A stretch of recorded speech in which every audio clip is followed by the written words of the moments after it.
অবশেষে ঘটলো বহু প্রতীক্ষার অবসান। তোমাদের মধ্যে একটা কনফিউশন তৈরি হয়ে গেছিল, কি হবে কি হবে, আদেও কি সেই সুখবরটা তোমাদের জন্য থাকবে নাকি থাকবে না। তোমাদের ট্যাব কেনার জন্য টাকা পাওয়ার কথা বিভিন্নভাবে বিভিন্ন মহল থেকে জানানো হলেও সেই স্বপ্ন তোমাদের পূরিত হয়নি। তোমরা জানো তোমাদের অর্থাৎ ক্লাস 12 এবং ক্লাস 11 এই দুই ক্লাসের ছাত্রছাত্রীদেরই কিন্তু এই বছর অর্থাৎ এই 2024-এ একই সঙ্গে ট্যাবের টাকা দেওয়ার কথা অ্যানাউন্স হয়ে গেছিল আগে থেকেই পশ্চিমবঙ্গ সরকারের তরফ থেকে। বিগত বছরগুলো দেখেছি সেখানে কি হয়েছে, 5 সেপ্টেম্বরের পরে সেই অ্যানাউন্সমেন্টটা হয় এবং সেখানে ট্রেজারি থেকে রিলিজ করা হয়ে থাকে, কিন্তু বিভিন্ন কারণের জন্য এইবার সেটা হচ্ছিল না। তাই গুঞ্জন উঠেছিল বিভিন্ন মহলে যে আদেও কি এটা হবে কি হবে না। তোমাদের মধ্যেও কিন্তু কনফিউশন তৈরি হয়েছিল, তোমাদের মধ্যেও অনেক সংশয় দেখা গেছিল যে এই বছর কি আদেও তোমরা সেই টাকাটা পাবে। কারণ 5 সেপ্টেম্বরের পরে আবার 26 সেপ্টেম্বর সেই দিনেও কিন্তু একটা সম্ভাবনার কথা বলা হয়েছিল যে ওই দিন থেকে হয়তো রিলিজ হবে এই টাকাটা, কিন্তু সেটাও হয়নি। আর সেই কারণেই তোমাদের মধ্যে এই রকমই কিন্তু আলোচনা শুরু হয়ে গেছিল যে তোমরা কি এই বছর তাহলে টাকা পাচ্ছ না, তোমাদের এই বছর থেকে কিন্তু টাকা দেওয়া কি তাহলে বন্ধ হয়ে যাচ্ছে, এরকম নানান কানাঘুষো কিন্তু তোমরা নিজেরাই শুরু করে দিয়েছিলে। অবশেষে তোমাদের সেই প্রতীক্ষার অবসান ঘটলো, তোমাদের সেই সংশয়ের অবসান ঘটলো এবং পরিষ্কার তোমাদের যেটা জানাতে চাই সেটা হচ্ছে এই বছরও তোমরা টাকা পাচ্ছ এবং অনেকেই কিন্তু টাকা পেয়েও গেছে। করোনা পিরিয়ডের সময় যখন লকডাউন চলছিল সেই সময় যাতে ছাত্রছাত্রীদের পড়াশোনায় কোনো রকম বিঘ্ন না ঘটে তার জন্যই কিন্তু এই তরুণের স্বপ্ন প্রকল্প চালু হয়েছিল। এই প্রকল্প এতদিন তো চালু ছিল, এই বছর নানান সমস্যাজনিত কারণে সেই টাকাটা এখনো পর্যন্ত ছাত্রছাত্রীরা পাচ্ছিল না। সমস্ত ছাত্রছাত্রীরাই ক্লাস করতে পারছিল না লকডাউন পিরিয়ডে। সেই সময় তাদের কথা চিন্তা করে তারা যাতে অনলাইনে ক্লাসটা অন্তত চালিয়ে যেতে পারে তার জন্য তো এই প্রকল্পটা চালু হয়েছিল।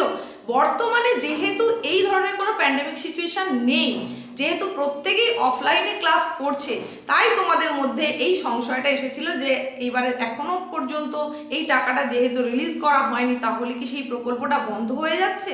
এই বছর তোমাদের দুটো ক্লাসের অর্থাৎ ক্লাস 11 এবং ক্লাস 12 উভয়ের একসাথে টাকা পাওয়ার কথা, যেটা এর আগে পর্যন্ত শুধুমাত্র ক্লাস 12-এই পাওয়া যেত।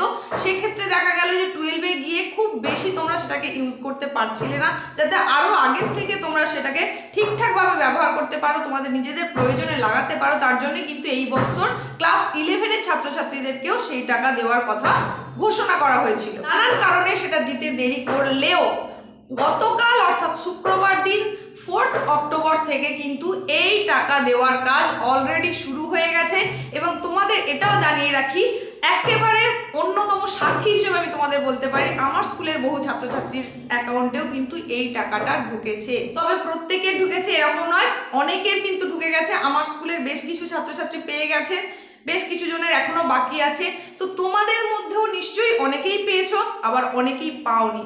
অনেকে না পাওয়ার কথাটা কেন আসছে, তাহলে কি হবে না, পাবে না সকলে, কিছুজন পাবে কিছুজন পাবে না, এটা তো হতে পারে না। একই প্রকল্পের আওতায় যত ছাত্রছাত্রী আছে সবাই পাবে, অবশ্যই পাবে। এইবার দেখো, প্রসেসিংয়ে অনেক সময় সমস্যা থেকে থাকে, বিভিন্ন ডিস্ট্রিক্টের বিভিন্ন রকমের ক্রাইটেরিয়া থাকে, বিভিন্ন জেলার কিছু কিছু ব্লকের কিছু কিছু স্কুলের কিছু স্টুডেন্ট টাকাটা পেয়েছে। তাহলে যারা পায়নি তারা কবে পাবে? আজ অর্থাৎ 5 অক্টোবর বেশ কিছুজন পেয়ে যাবে, তার মধ্যেও যাদের বাকি থাকবে তারাও কিন্তু খুব তাড়াতাড়ি পেয়ে যাবে। আমার কাছে যেটুকু খবর আছে পুরো নভেম্বর পর্যন্ত কিন্তু এই প্রকল্পের টাকা দেওয়ার কাজ চলতে থাকবে। যারা যারা এখনো পর্যন্ত পাওনি এই টাকাটা তাদের কোনো চিন্তার কারণ নেই, হতাশ হয়ে পড়ার কোনো দরকার নেই, অবশ্যই পাবে, নিশ্চয়ই পাবে। তোমার শুধুমাত্র ব্যাংক অ্যাকাউন্টের কেওয়াইসিটা ঠিকঠাক আছে কিনা সেটা একবার তোমাকে দেখতে হবে, বইটা ঠিক চালু আছে কিনা, তুমি যে অ্যাকাউন্ট নাম্বারটা দিয়েছো সেটা কার্যকরী কিনা সেটা তোমাকে দেখে রাখতে হবে। টাকাটা তুমি অবশ্যই পাবে, আজ না পেলেও এই নভেম্বরের মধ্যে কিন্তু তুমি কোনো না কোনো দিন অবশ্যই পাবে। তোমার ফোনে একটা, তোমার যে ফোন নাম্বারটা দেওয়া আছে সেখানে একটা মেসেজ আসবে এবং সেখানে WB বলে কিন্তু বা ওয়েস্ট বেঙ্গল বলে কিন্তু লেখা থাকবে, মানে সরকার পক্ষ থেকেই যে তুমি সেই টাকাটা পেয়েছো এবং টাকাটা যে ট্যাবের টাকা সেটা তুমি সহজেই বুঝতে পারবে। যদিও ট্যাবের টাকা বলে তো আর উল্লেখ করা থাকবে না। তো এই টাকাটা পাওয়ার পরে তোমাদের কিন্তু আরও একটা করণীয় থেকে যায়, সেটা হচ্ছে ওই জায়গায় তোমাদের যে ট্যাব কেনার জন্য, মানে তোমরা ট্যাবও কিনতে পারো, মোবাইলও কিনতে পারো, তার যে রসিদটা সেটার কিন্তু একটা যে ডিজিট থাকে সেই ডিজিটটা কিন্তু ওখানে পুট করতে হয়, মানে তোমার যে অ্যাপ্লিকেশনটা করেছিল স্কুলের তরফ থেকে সেখানে কিন্তু সেটা দিতে হবে। সুতরাং তোমাকে সেই রসিদটাকে কালেক্ট করতে হবে এবং স্কুলে সেটা সাবমিট করতে হবে। সুতরাং তোমরা কারা কারা টাকা পেয়েছো, কারা পাওনি, উভয়দের জন্যই বলছি, তোমরা কমেন্ট সেকশনে জানিও তুমি কোন জেলা থেকে এই ভিডিওটা দেখছো, তুমি কি টাকাটা পেয়েছো নাকি পাওনি, সেটা অবশ্যই কমেন্ট সেকশনে জানাতে একেবারেই ভুলবে না। তোমার কোনো বন্ধু যদি এই টাকাটা পেয়ে থাকে তাহলে সেটাও জানাতে পারো তুমি। তোমাদের জন্য অবশ্যই যেটা ভালো হলো, যারা যারা পুজোর আগেই টাকাটা পেয়ে যাচ্ছ, এই পুজোর সময় কিন্তু বিভিন্ন কোম্পানি থেকে নানান রকমের অফার চলে, সেই অফারটাকেও তোমরা কিন্তু অ্যাভেল করতে পারবে। কোনো না কোনো দিন তোমার ব্যাংক অ্যাকাউন্টে যদি সমস্ত কিছু ঠিকঠাক থাকে তাহলে তুমিও কিন্তু এই টাকাটা অবশ্যই পাবে, তুমি যদি ক্লাস 11 এবং ক্লাস 12-এর ছাত্র বা ছাত্রী হয়ে থাকো। ব্যাস এইটুকুই আপডেটের তথ্য নিয়ে এতক্ষণ তোমাদের সঙ্গে ছিলাম আমি, তোমাদের এসপি ম্যাম। প্রত্যেককে দুর্গাপুজোর অগ্রিম শুভেচ্ছা জানিয়ে এখানেই শেষ করলাম।